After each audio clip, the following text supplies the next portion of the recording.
All right, welcome back for episode 12 of the Run Through Trails podcast. Me and Lewis are just having a brief little catch up as we always do before the podcast starts. I guess I'll intro us before we get going. My name's James. I'm managing director of RunThrough and the head of Run Through Trails. And as always, joined by my regular co-host and coach, Lewis Moses from New Levels Coaching. How are you, mate? I'm good, thank you, James. I'm good. How are you? Yeah, I'm all right. I'm semi-crippled, but we're not going to talk too much about that because we did a whole episode last time about injury and recovery. And like we said, a lot of patience and a lot of taking your time and trusting the process. So we're mid-process, so I don't need to kind of overthink that too much. But I thought we might change it up a little bit today and talk about something running related, but not specific to coaching and training. Because both of us at the moment, I know, are looking at recruiting some staff members for our respective businesses. And it got me thinking a little bit about, off the back of a conversation I had with a friend at the weekend, working in an area that you love, and specifically for us, that area being the running industry, and kind of coming at that from a few different angles. So first I thought we could chat through our kind of work history and how we ended up in these jobs and why we love it so much, and what we can kind of like, you know, any advice we could offer other people, or tell a bit of our own stories with regards to our careers. And then we can talk a little bit about the businesses that we operate, and the type of people that we hire, and what it looks like to work in the running industry, and maybe give some tips and advice to people out there who might be listening. They might love running and they might hate their job, and they might just think, I'd love to do a job that I enjoy or work in an area that I'm passionate about. And it's sometimes a bit of a scary leap. So yeah, I thought that could be kind of a cool chat to have. Maybe we got some unique insights into that. So as I said before, I just want to start out by learning a little bit more about you. I mean, I know a bit about your work history and some jobs that you've done in the past, but obviously now you're kind of entrepreneur, business owner, coach, as well as like a number of other kind of hats that you wear. But how did you end up at this point? What was the first ever job that you had coming out of school or college or whatever? What was your career path to this point? Taking me back all the way to college. Yeah, I'm actually really interested in this topic. When you mentioned doing a podcast on this, I'm actually really excited because I think it will relate to a lot of people. And I'm very passionate about it because I've had a lot of career changes along the way. But most importantly, when I set up the business, as you quite rightly mentioned, James, it does require a leap of faith. And I think sometimes people are scared to make that leap, but genuinely it was the best decision I ever made. But backtracking right to the start, I actually started in McDonald's, and I did that when I was at college. Yeah, worked behind the grill, on the till, the drive-through, whichever job was going on the floor that day. I loved it. I'm not going to lie. I absolutely loved it. And the reason I loved it is because I had a really good relationship with the people who worked there. And I am a people person. I like working with good people, and that's one of my big values. And I just felt like we had a really good team, and I enjoyed going to work, and I carried it on all the way through to university. I even worked part-time at university here in Loughborough, so I could fund a little bit of my athletics at the same time.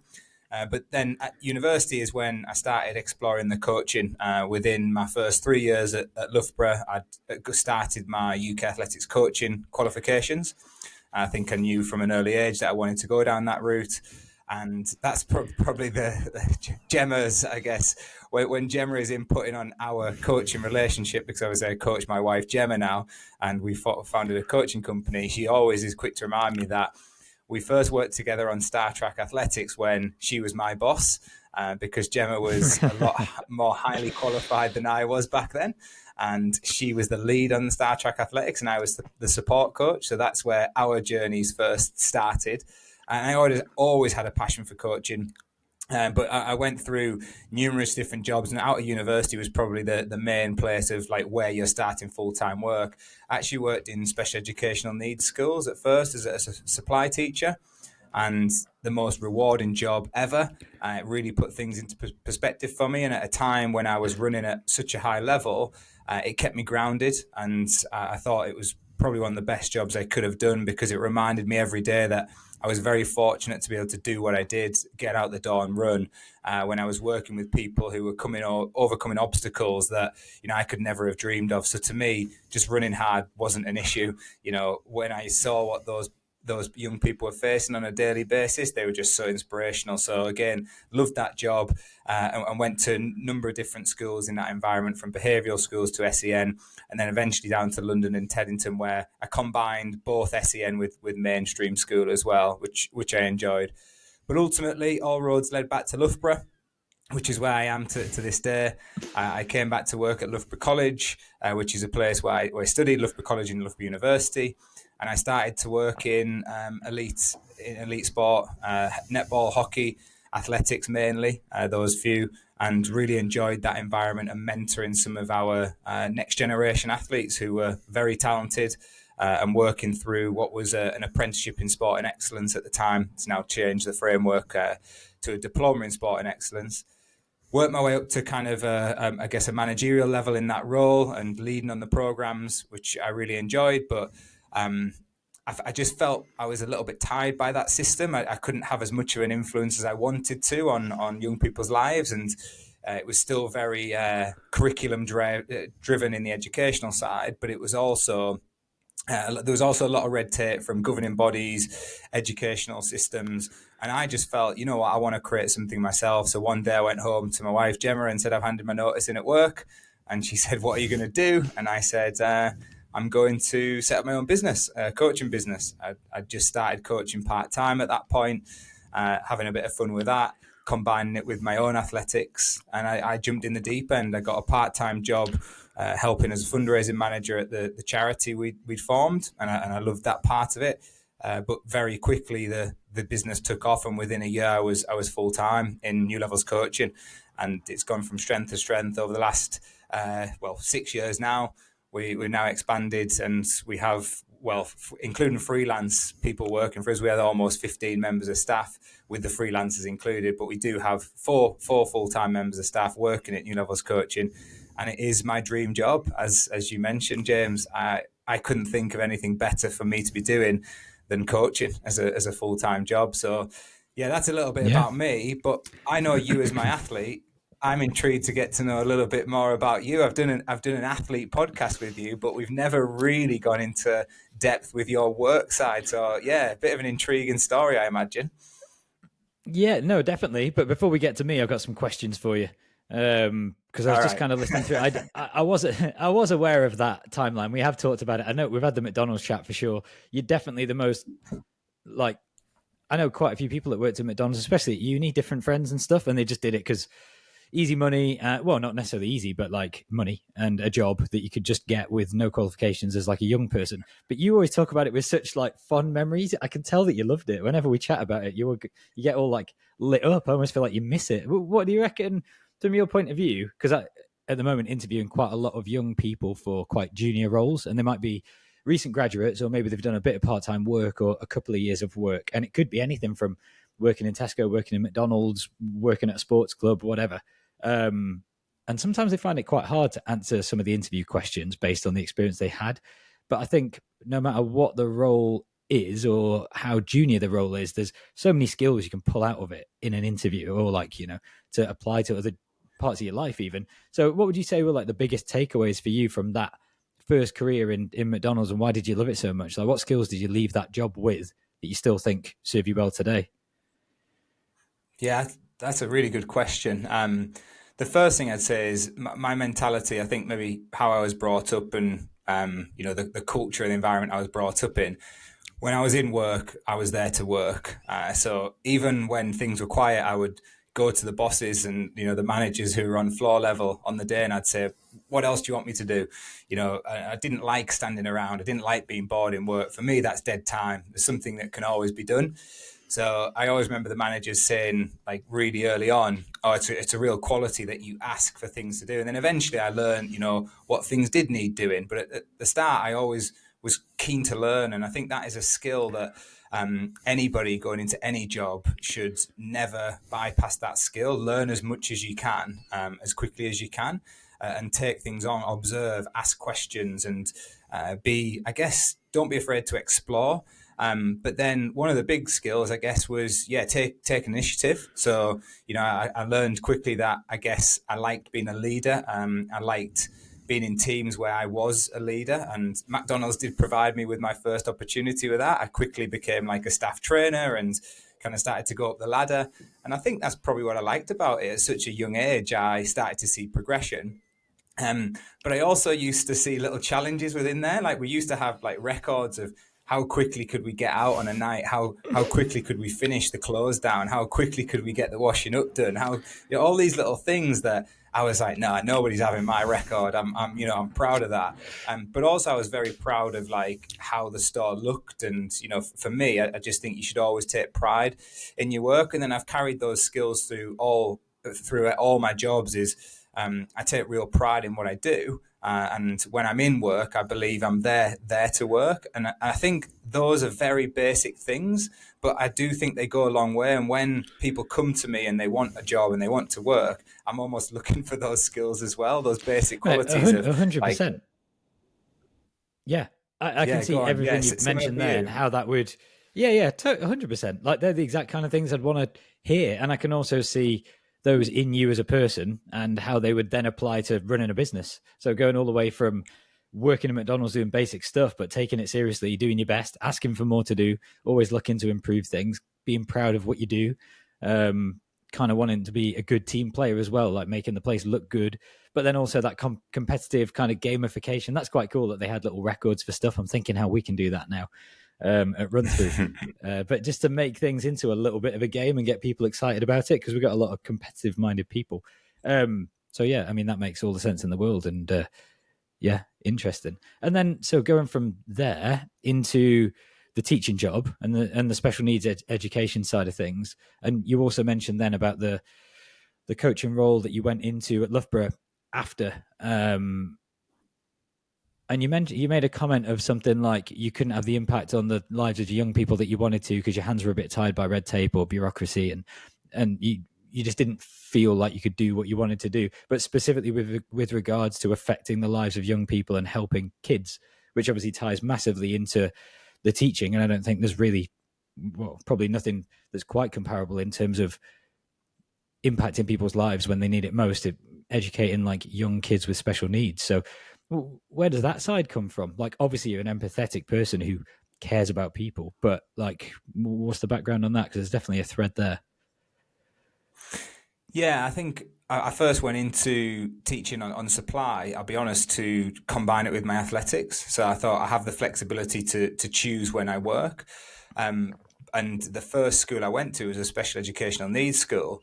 And I remember showing up like, suited and booted on day one, and like the ladies in the classroom just like laughing at me, like, what the heck have you come in? Because they're all in like casual gear and they're getting paint thrown over them and all sorts. And I remember I was like, well, I've got my running stuff in the car actually, because I'm planning on going for a run after work. And they were like, go and get dressed into your running kit. So by halfway I was like in my running kit in the day. And I guess, again, surrounding yourself with people who kind of are on your level. It was just a bit of fun and we love what we did.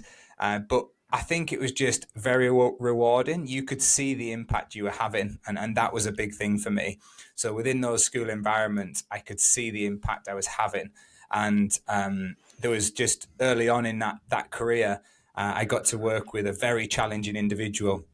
And obviously, I won't name him from safeguarding perspective, but unfortunately, he's no longer with us. Actually, he passed away, and I learned quite quickly that everybody's different. Everyone poses different challenges, and a lot of people have maybe neglected him a little bit. But I just saw that as a challenge, and everybody is different, and just because we're different in some regards, it doesn't mean that is better or that is worse. I feel like everyone deserves an equal chance, and you've just got to suss people out. And I enjoyed the challenge of sussing people out and building relationships with those people, and I loved it. And every day was so different. You'd go in, and it was just so different. You'd think you cracked it one day, and then you hadn't. And I think that's a bit like coaching. Just when you think you've cracked it, something else presents itself, and it's a puzzle you're constantly trying to solve. And I think when you then see that have a positive impact on people's lives, and you feel like you've been a part of that, it just gives you something that, like, when I'm in the office and I love what I do, but sometimes I'm in the office and I'm replying to emails and those things, you just don't get the same buzz. Like, so I think that's probably the driving theme throughout it all is you're having a positive impact on people's lives. You can see that, and it still is a puzzle to solve, and you're part of that puzzle. Yeah. Well, there you go. That's like the two pieces of it, really, isn't it? Like you've got the wanting to help people, having a positive impact, the human relationship side, problem solving, trying to help people through difficult times, helping them improve, inspiring them to, yeah, like enjoy life more and get them as much as they can out of life, coupled with the kind of more motivated, driven, task oriented, hardworking stuff. So you fold all that together. And then on top of that, obviously, simultaneously, you're like an international level athlete at the same time. So you've got all of that self induced kind of, induced isn't the right word, but the motivation, the discipline, the hard work going on in the background simultaneous to doing that job to be that level of athlete, which we all know is a whole nother level and a completely like unique type of mindset that you need to achieve those goals. So you fold all that in, and actually seems quite obvious that you'd end up running a business, running a coaching company. I mean, it fits together so nicely. So from a New Level's point of view, obviously you did a bit of coaching at Loughborough, and then you kind of decided, now I'm handing in my notice and I'm gonna do my own thing. Actually, let's touch on that really quickly because that's interesting. So you handed in your notice and made the decision before the company existed. You didn't start the business on the side, see if you could get it going, put out the feelers, kind of make it safe, and then when you felt comfortable, leave. You kind of dived fully in. Why was that? Yeah, so I had a website and I was coaching. I was self-employed, so I was just doing a bit of coaching on the side.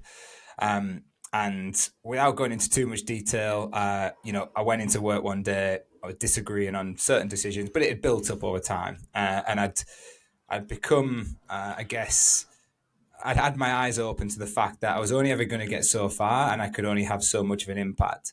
And I could see the impact I was having on the small amount of people that I was working with in a coaching environment, and I really liked that. And I'd had a lot of positive influence from coaches who'd worked with me in the past as well as an athlete, and I was really driven to say, you know what, I want to, potentially set something up where I can control my own life, and I'm not dictated to by other people, and maybe there isn't as much red tape because I'm the one who's putting it up.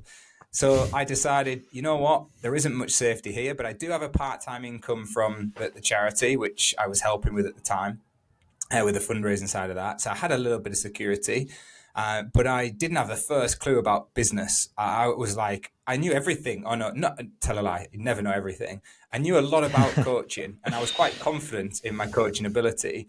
From what I know now, I knew that I didn't know half the amount when I was back then, but I was confident that I could help people. But I didn't have the foggiest idea of what to do when it came to business. So the first thing I actually did was I invested in business coaching very early on, within the first 3 months. And again, probably a trend here that a coach invests in a coach. And I took a bit of advice from a friend who also, ironically, had a running coaching business. John Beatty runs a coaching company called Move Better, Run Better. So shout out to John. He pushed me into it. He'd actually seen me present at one of these days that I was working at the college and said, you shouldn't be doing this. He's like, this isn't the stage for you. He was like, the stage for you is elsewhere. You should be running your own thing. And yeah, he pushed me into it, and I'll be forever thankful to him and Lily, who were both very supportive in that time. But I did feel like, and I think it's worth noting to people who are going to potentially try their own thing, is like, you can't do it on your own. Like, you're much better with people around you. And I needed a support network. I needed financial investment that came from my wife and myself, our savings, those sort of things. I needed support that came from parents, in-laws, but I also needed coaching. And I went and found it. And I think, yeah, you should always make sure that you have the support around you and don't feel like you're going at it alone. Cool. No, definitely, it makes all the sense in the world. And like you say, following your own example, you'd had amazing coaches, you'd been given great advice by other people who knew what they were doing, but you also had the kind of wherewithal and rationality to listen to them, because sometimes that's kind of difficult, right? People give you advice, especially when you're younger. You don't always take it in, or you sort of nod and like, yeah, okay, cool, and then go off and make your own decision. But I think, yeah, that's another strength of yours, is actually listening to people who probably do know more than you do, and then trusting what they say, and kind of going down that path. So then fast forward into where we are now to kind of round that off. Then with New Levels Coaching specifically, you've built it up, like you said, 4 full-time staff, but really more than that, just due to the structure of the business and all the part-time freelance people who coach for you and do different types of roles within the company. So big team of people. How many athletes in total now, roughly? Yeah, just under 150 in total online, and then on top of that, we support people on workshops, camps, retreats, and with training plans. So over the course of a calendar year, we actually support up to about 500 athletes in total. Wow. Yeah. So massive impact, big reach across. I mean, that's huge. So where you are now and the company you've built, I know that you're quite into like the idea of values and like having a mission behind the company and trying to keep everything on track. Maybe that's even something that this business coach talked to you about in the first place. I know you like read stuff and we talk about these different things. So if you had to kind of give us a snapshot of New Levels Coaching, where it is today, what the company's mission is, what the values of the staff are, and kind of just how you see it, and if you're happy with kind of where you are and where you see things progressing from here, that'd be quite interesting, actually. Yeah, so we always set out to. It started off with to inspire runners to find their potential, to help them find their potential. But I quickly realised that we were doing more than that. We were changing people's lives in the same way that I'd had my life changed through running. So our mission now is through exercise. 'Cause it's not just running; it's triathlon too. Is to help change people's lives and to still inspire them to find their potential. And I think coaching is much more than just setting a plan, and that was one of our taglines. Like, it's more than a training plan. Yes, we do training plans, but if you do want to go down that one-to-one coaching route, we're more than just coaches. We're there. We're mentors. We're there when people need picking up. You know as well as anybody, James. When you're injured, it's sometimes somebody to talk to. The plan almost becomes a little bit irrelevant. It's actually someone to bounce ideas off and to speak to and tell people how crap you're feeling. So a coach goes much deeper than just writing a plan. And our values are very much around that, is that every single individual matters. Like, we have another value we stick to, that every moment matters. It doesn't matter whether it's somebody who's looking to complete a marathon for the very first time, who will be the final finisher over the line, or whether it's somebody like yourself who's at the front end of the field.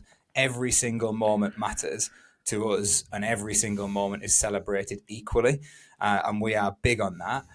But where we are now is quite an interesting stage, actually, because we've grown so much, and we've employed people, and this is a new journey for even me. I've never done this before, and I've learned a heck of a lot along the way. But even then, we've just come to a stage where we just need to pause. And it's not that we need to reset, but we just need to analyze, and we just need to refocus and have a look at now, where do we want to go with this? Because, and I think not being afraid to do that is so important, because it's easy just to get wrapped in the do. And before long, you get a little bit lost in that. So over the course of the last few months, and in particular over the next month or so, we'll be looking at where do we take the business into 2025, and where do we want to go. And that may change, and I think it does over time. Of course it does, because it gets bigger, and it's a lot different to when it was just me wanting to coach 30 athletes. The game's changed now.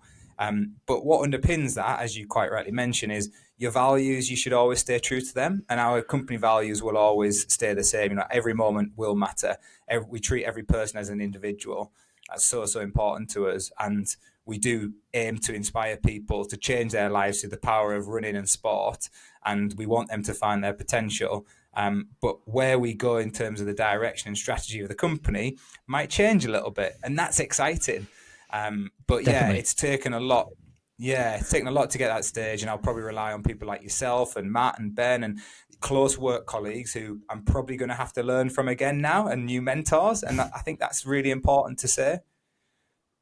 Yeah, no, 100%. Interesting. Yeah, it's cool. And you're totally right. Like, you have that initial entrepreneurial kind of whirlwind of like, come on, let's just grow, get as many clients as we can, pump out content, do everything that we need to do. We've got all these ideas and they're all kind of happening simultaneously. Then at some point, it does start to feel like, it's all like we're leaking a bit. It's a bit unwieldy. Maybe we're a bit inefficient. Maybe things could be improved. You know what? Let's just pause for 1 second, reassess, and make sure we're actually heading in the right direction. But making sure you're guided by that mission and values is what that's literally their purpose, to keep you on track. So yeah, I mean, I know exactly what you mean. I know that exact feeling. And a very last thing, because we might have some people listening to the show who I know, like in a previous life for me, I thought coaching could be something that I'd love to do for all the reasons that you've described, and also just flexible lifestyle and a way to work in an industry that I'd love and share my passion and talk about running more, which, you know, is never a bad thing. So if you were going out and recruiting new coaches, or you had a freelance coach approach you and say, I'd love to be part of New Levels, what advice would you have for them? Like for a young person who maybe wants to get into coaching, or someone who's been coaching for a while who wants to improve, what are you looking for in a coach to join your team?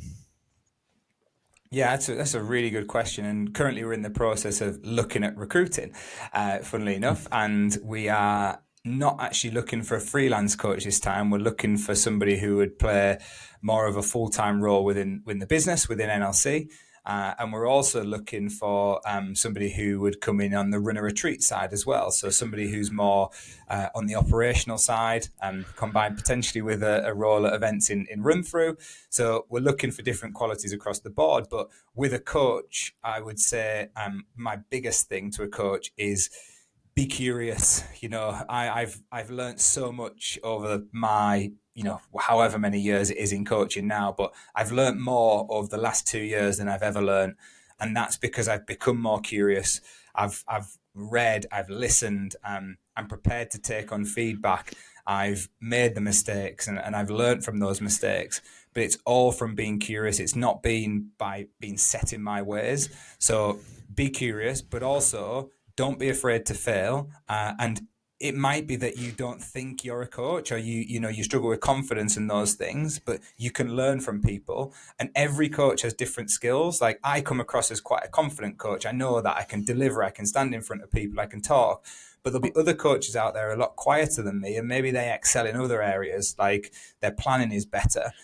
So it's really about knowing your skill set and being really good at that, challenging yourself in areas that you feel like you might need to develop. But in order to do that, surround yourself with the right people. And I believe we're building a really strong team at New Levels Coaching, where somebody could come in and really learn from a group of coaches who are not just passionate about coaching, but have a wide variety of skills. And I know that's similar with you in your job. You're building a team at RunThrough where you've got such a unique skill set now and such a great team that if somebody comes in, they've got so many people they can learn from. But in order to learn, you've got to stay curious, or else you just think you know it all.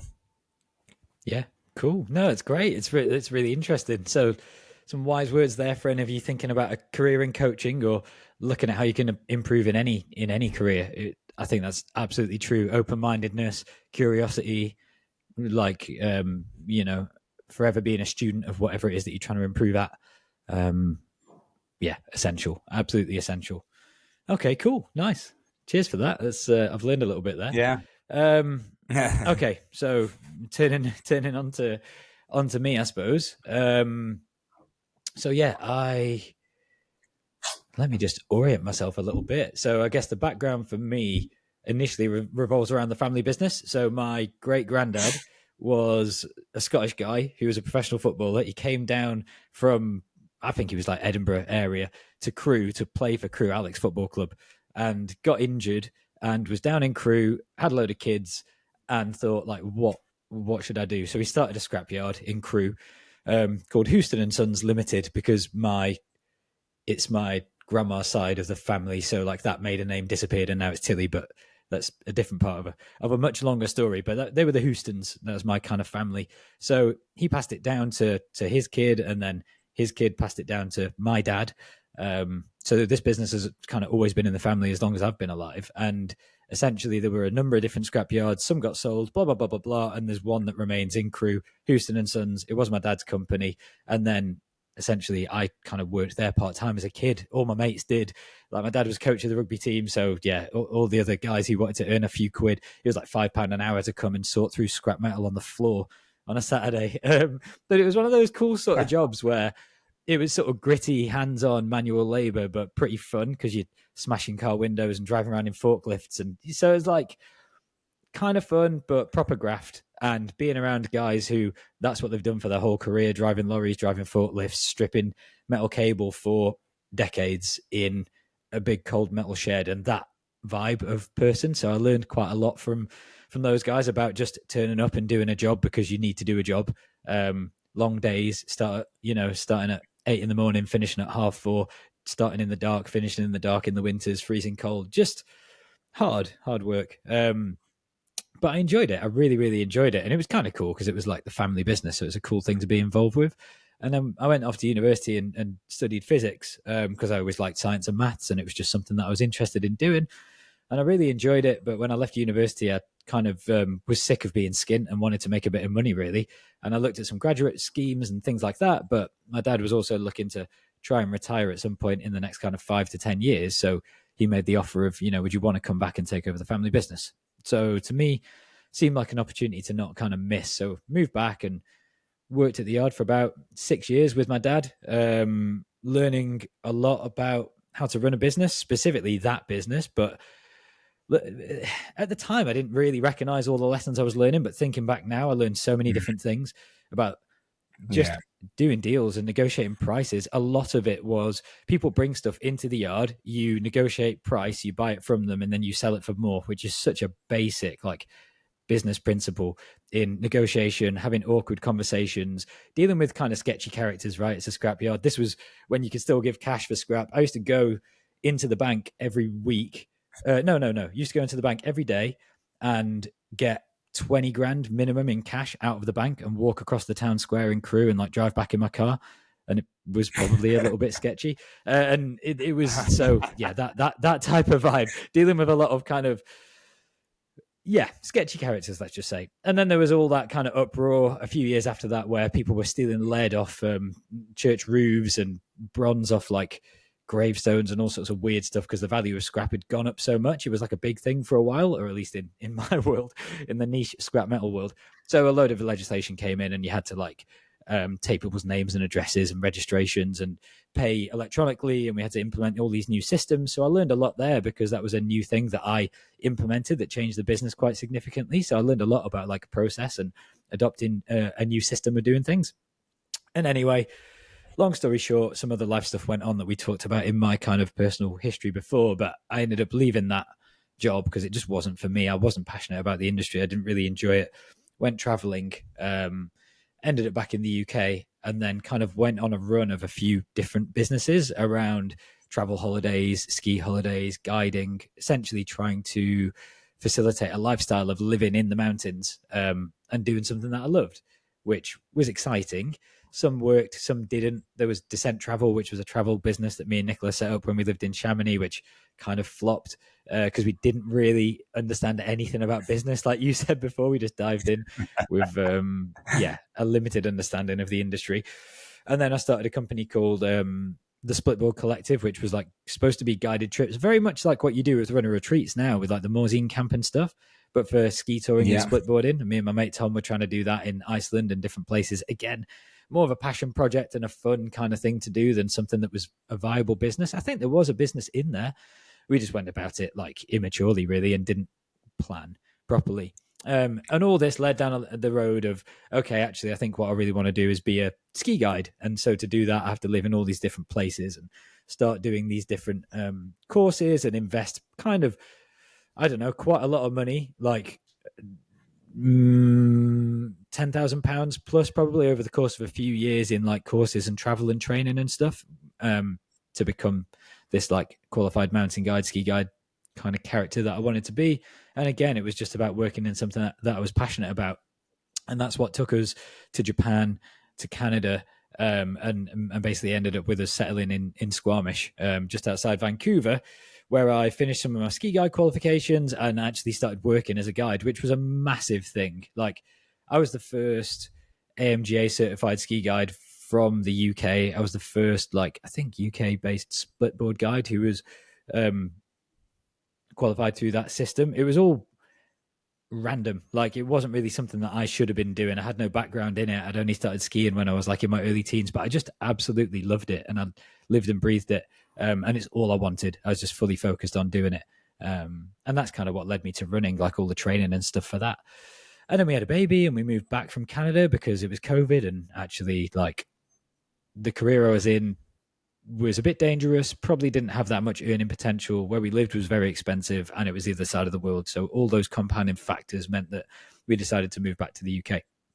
And that's where I decided, okay, well, if I'm moving back and I'm losing this passion project of being a ski guide, I need to just like never look at snow again because it's depressing. And I want to think about something that I do want to do. What can I do in Cheshire? I can run on flat roads. Well, I really like running. Maybe I'll start doing some road running, blah, blah, blah, blah, blah. And it led me down the track of, okay, I'm just going to look for jobs in running. And I actually went on to UK Sport and I was looking at running related jobs and I saw logistics executive at RunThrough, and just applied for it and got an interview with Rob. And actually in that interview found out that the current logistics manager, Liam, had recently handed in his notice and was leaving. And so that was open. So applied for that job, got that job, and then that kind of led down the path to where I am today. But yeah, it was literally just that, coming back from Canada and thinking, I just want to work in running. I'll do anything. I had no event experience. I didn't know anything. I just knew that I wanted to be around people that were into the same thing that I was into, and it worked out. Well, let's my turn to unpick now. So Okay. my turn to unpick the career of James Tilley, because I think there's a lot to go out, and I'm going to backtrack right to the scrapyard days first, because I think there is a theme here, and maybe some people have picked up on it who are listening already. Maybe they haven't, but I certainly did pick up on a theme. So firstly, you mentioned the word work ethic from early on. You know, it was a hard job. You had to have a hard work ethic, and we got it done. But ultimately, again, the crossover was that, you know, your dad brought in people from the rugby team, and I'd already mentioned team and those sort of things. So I think that the similarities between the two of us were work ethic, and coming from team sports, both of us, we probably thrived in being in an environment of teamwork. But I know from working with you as well that you were probably a little bit of a leader within that team as well, and you obviously went down eventually to become the not the owner, but certainly the manager of that business. But when it came to work ethic, I think it's fair to say that has carried through even to this day. Like, even though you have been promoted at RunThrough and you now sit as, like you say, managing director, as you introduced yourself on the podcast today, and every time we listen to it, or people listen to it, your work ethic has never changed. You're not afraid to get your hands dirty, as you called it. So some of those traits that were right at the start of your career, they're actually still relevant right now. You still do it, don't you? You still muck in. I see it all the time at events. Yeah, 100%. It goes even further back beyond that. It's just all from my dad. Like, that's how he's always been. He was never like the business owner, managing director of Houston and Sons, which also that was like a goal of mine in life, to kind of achieve that job title, because it was what my dad did, and I just thought it was just, yeah, like that was kind of something that I wanted to become. But he has always been that way. Like, if someone was ill or something needed doing, he'd just go and do it. He's not sitting in the office. He's in the crane. He's out cutting girders for people, because he was raised doing it that way as well. Like, he was doing this part-time yard work for years, the same way that I was. But that was his only thing, right? Like, he hadn't been to university. They had me and my brother a little bit younger. So my dad's 1962, mum's 1964. I'm 87. So yeah, I mean, not that young, but I guess my mum was like 23, my dad was 25. So a lot younger than I was when I had Amelia. And he just had to work. And that was the job. So I've just always seen that in everything. And then outside of work, even just in life, like, he's just a grafter. When we move house and like, oh, we need this shed knocking down, and we need this thing doing, he just turns up with all the stuff and just does it. And my mum's the same way too. I'll get bored doing like half a coat of paint in the living room, and she's done 4 coats already. She's there all day. They just work hard. Like, they're not scared to get stuck in. So I knew that from day one, and I knew that I couldn't get away with being the sit in the office type if my dad was there, because he wasn't, and it just wasn't even like an option. It wasn't something that was on the table. So yeah, that was definitely a huge thing. And then the leadership side, he was captain of the rugby team. He was managing director of this business. He's very much like that leader character. And I think I always fell into that role as a kid, even in like my friendship group and stuff. Nicola tells me now, she's like, oh, when I met you, you were like the leader of the little group. And that was one of the things that I found attractive about you, which is weird. Like, one of the things that she remembers. And I never saw it that way. I saw myself as like the mithering organizer. OCD person, but I guess in a way I was trying to like organize stuff, and I've always kind of been that. So yeah, definitely both of those things Love carry it. through. Love it. Well, so the other thing that, the all-in approach, there's that, which I'm going to come on to as well, because I do know you are all in with everything, whether it's work, running, when you said you wanted to do the guiding, you were all in. When you came home, you were all in. We will get to that. But before we do, I also want to go back to the point that I think, again, stands out for me here is that you went through this business and you eventually found running, and you eventually found something that you're passionate about, but your passion has changed over time as well. Like, and I think it's a really good thing to touch on about how people's passion can change and how you can apply yourself to different situations. But one thing that hasn't changed with you is that work ethic, as I already mentioned. And with that work ethic, and similar to me, it's whether we look for that in other people. So you mentioned before we come on the podcast that one thing that you look for when you're looking at new employees, particularly in the role that you're in now with RunThrough, is passion for running. Because I think, yeah, it does shine through that people who enjoy their job are generally better at it. But I'm reading a book at the minute, and I guess I'm putting you on the spot a little bit here, James. We're not going to find everybody who has the same work ethic as us, and they're not going to share that. And even though it's a quality that we will look for in people, it obviously isn't a quality we can look for in everyone at the same time. So apart from work ethic, what sort of things are you now looking for from people that you see that make them successful in work, or people that you enjoy working with, or certainly that you're looking to work with? Yeah, no, definitely. So like I've recruited at RunThrough maybe, I can't put an exact number, but it's more than 20 people who I've gone all the way through the process of from writing deciding what we need, what the gap is, or with the team, like discussing it, creating the job ad, sifting through applications, organizing interviews, interviewing, getting down to events, and then having some part in training, onboarding, having them join the team. And so I've actually got a good amount of experience with this now, specific to this role. And there's specific things that I look for more now based on my experience of what does and doesn't work, practically from trial and error, than from some idea of what I think will work. The passion for running is huge because people move, like you said, they change interests. So they move around within the company.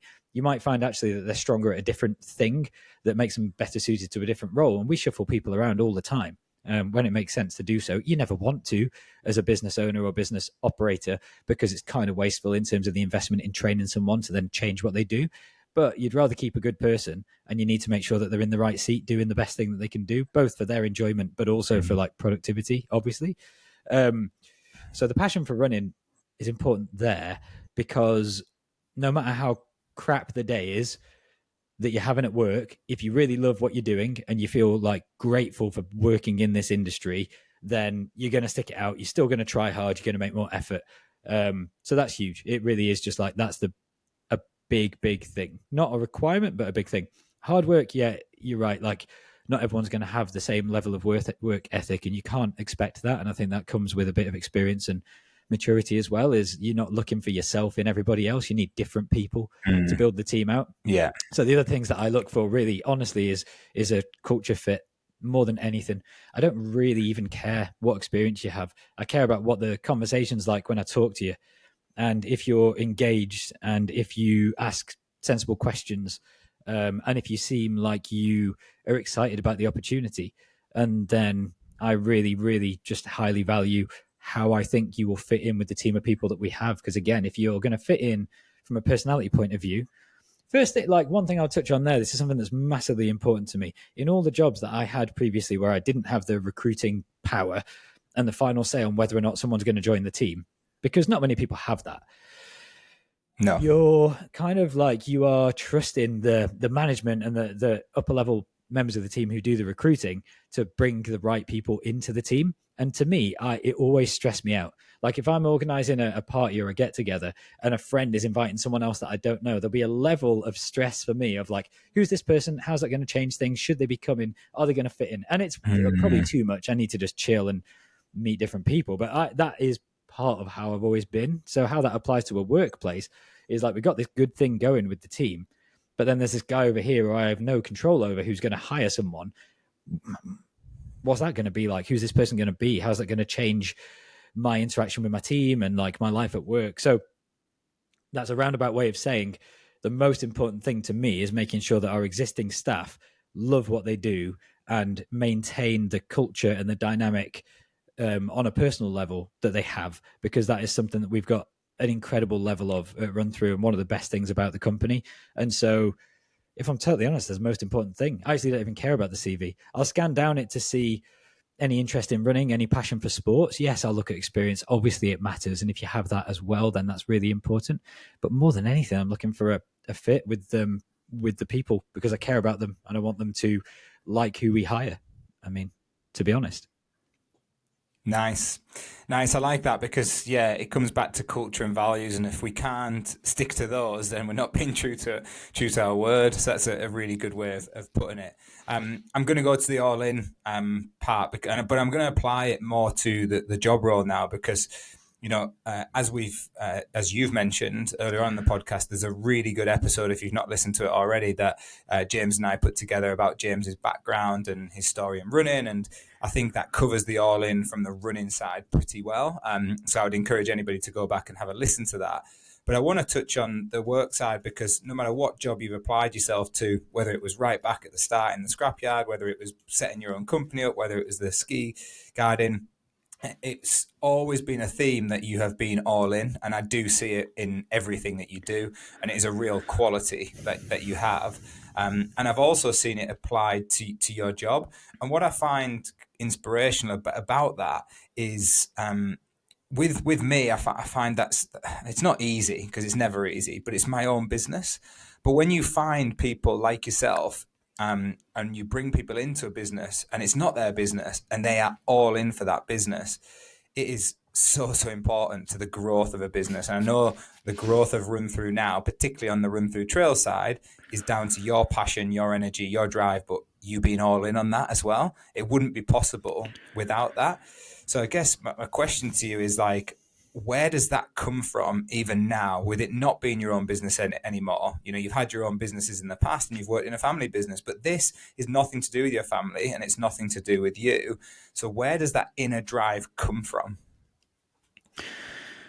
Yeah, it's a really good question. The all-in thing for me, it's part like competitive nature. It's a little bit like addictive nature. And I can remember all the way back to being a kid, I would be all in and like obsessed with the stupidest things. But if I was going to do something, I think what it is the kind of knowledge that nothing really matters. Life is a little bit transient. Everything, you know, everything in the world you can see in different ways. And I don't want to feel like I'm spending the most precious things in the universe to me, which is my time, on something that doesn't matter. So what I'm doing has to really matter to me. But the thing is, like, anything can matter or not matter. I get to kind of decide. So I don't know. I think I worked out at quite a young age that I can choose whether something matters or not. And it doesn't really matter what other people think or objectively whether it does or doesn't, because objectively nothing does, which maybe that's a bit deep, but that's kind of the reality, or at least how I see reality. So to me, I think I just decide that things that I am interested in really matter, and then go all in on doing the best I possibly can for them, because then I wake up every day motivated, engaged, excited, feeling like my time is being well spent. So I'm almost like kind of making it up in my own head. But then again, aren't we making everything up in our own head? So yeah, I don't know. I guess yeah. Does that make any sense? It's a really good answer. And you once said to me about if you work out how much time we have on this planet compared to how much time has existed, it's like minuscule, and you've got to make the most of that time. And that stuck with me. I was going to say for a very long time, but that would be a very short time, wouldn't it? Depends which way we're looking at it. But it has definitely stuck with me. It's all going a bit deep, but no. What I really like about you as well, and from an outside perspective, is that I think with that all-in mentality comes a certain level of pride, you know. And people who've been to the RunThrough Trails events will see this is if you're going to put your name to something, if you're going to go all in, as you do, then you want it to be good, not just for you, but for everyone around you. The staff, I see it with the staff. You've done an amazing job at RunThrough at making sure the staff feel valued, and they're all part of it as well. And you celebrate that on the days of the events. You give them big shout outs from the people who come to have that experience, the runners, even the people in the event village. Everybody is valued, and I know that is part of your values. But then yourself, your name is attached to that. So there's a certain level of pride of saying, yeah, well, this might be my job, but as you quite rightly pointed out, this is something that I am behind and I want it to go well because I'm passionate about it. But when that does happen, I think it is very obvious, it stands out. And that's why people come up to you at the events when we're stood there and they'll say, oh, I've been listening to the podcast or whatever. It's great. And, because you put effort into that and time into that. But they also say to you, thank you very much for the experience that we've had.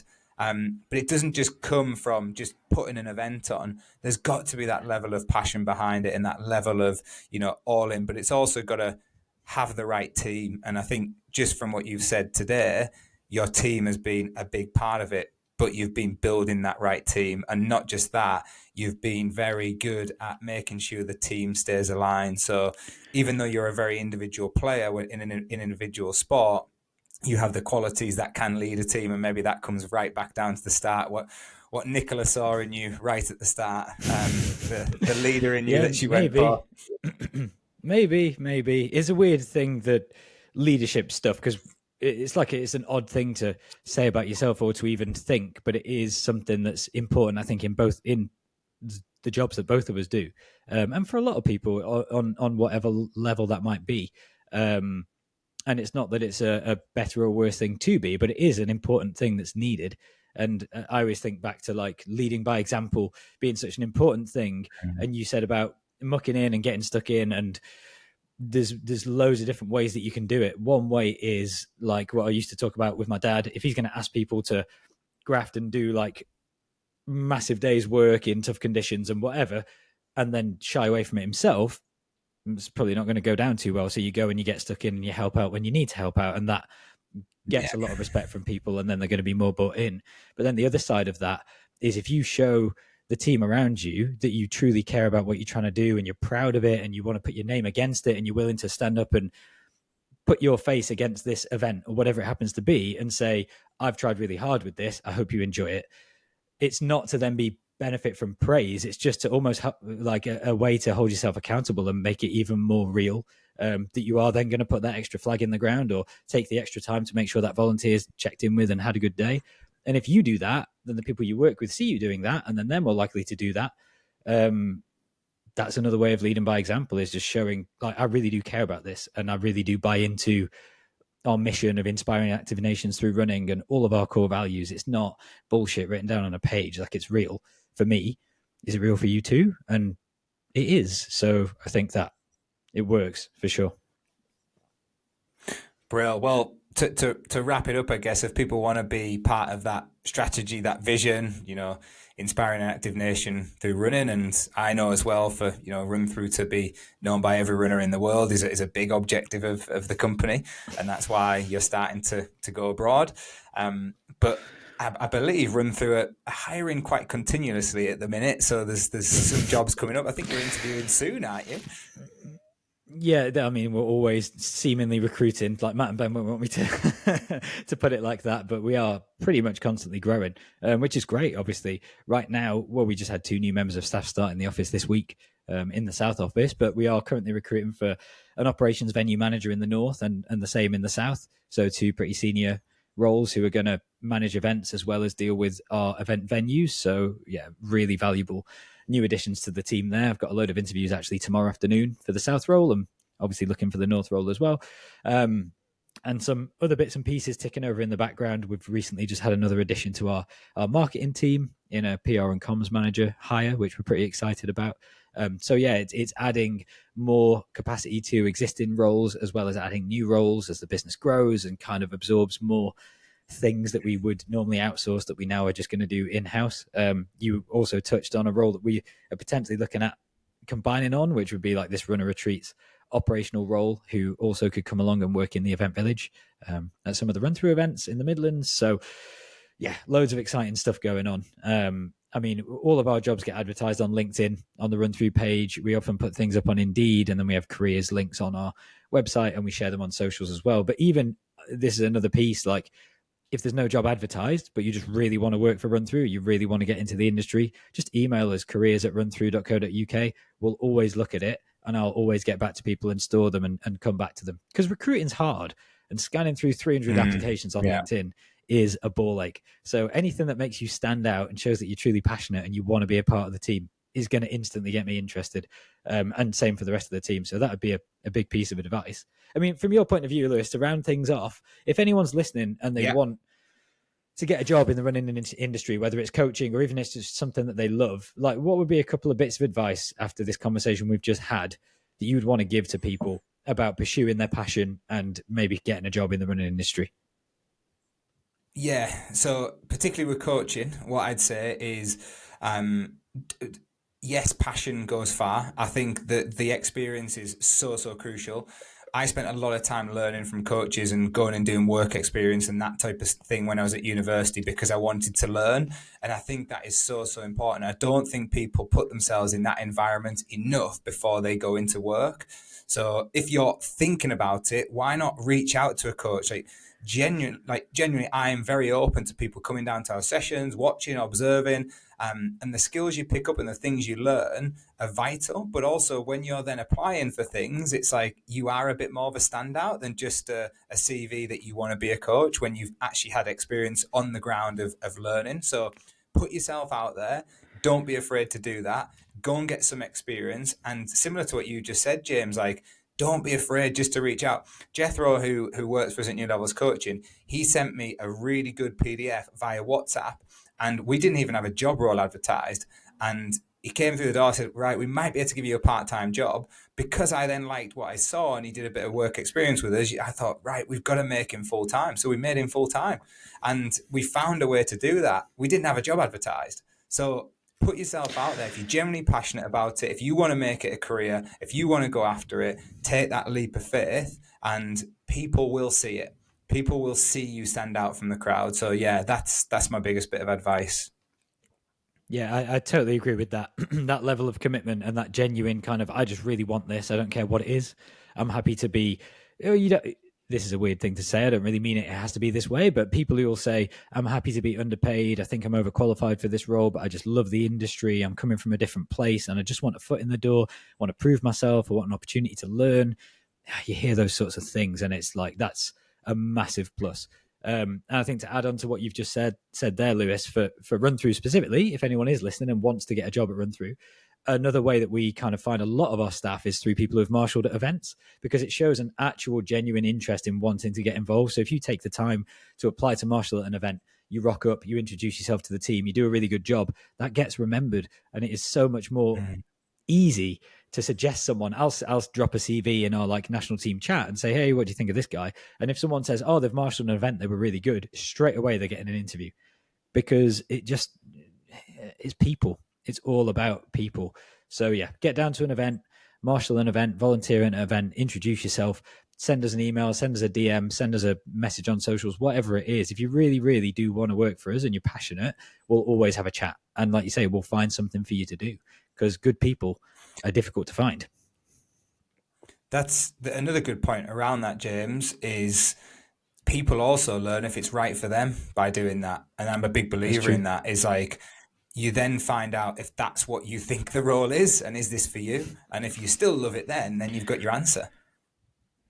Yeah, absolutely. That's why the second stage of our interviews are always come and work an event, because we want you to see what the reality of dragging marquees at the back of a van is, because it's class, but it might not be what you want to do. So we may as well show you right now before we go down that path to make sure that you're actually keen. Cool. Awesome. All right. Well, that was really interesting. I appreciate it. Hopefully now we've got a few listeners who are going to apply for jobs and maybe even join the team. You never know. Life can be funny like that sometimes. But yeah, thanks for your time, mate. I really appreciate it. As always, with anybody listening to the show, if you are thinking about coaching, you want to learn anything about running, you want to ask any questions or look into that side of sport, then reach out to Lewis directly on Instagram, reach out to New Levels Coaching through the website, through socials. You won't find a better coaching company. You won't find a better group of people. Yeah, couldn't recommend them highly enough. So yeah, definitely go and check out New Levels Coaching. Thanks, mate. Appreciate that. No problem at all. All right, cool. Well, with that being said, let's wrap it up. Maybe next week we'll talk a little bit about running and training. Fingers crossed. I know we didn't touch on Lady Bower and Box Hill, and we've also got Delamere coming up this weekend. So, I like to have a chat about some run-through trails happening. So maybe we can touch on that in the next episode in a couple of weeks' time. Sounds good. Thanks, James. It was good. Enjoyed that. Awesome. All right, mate. Thanks a lot for your time as always, and we'll see you all in a couple of weeks. Cheers, guys.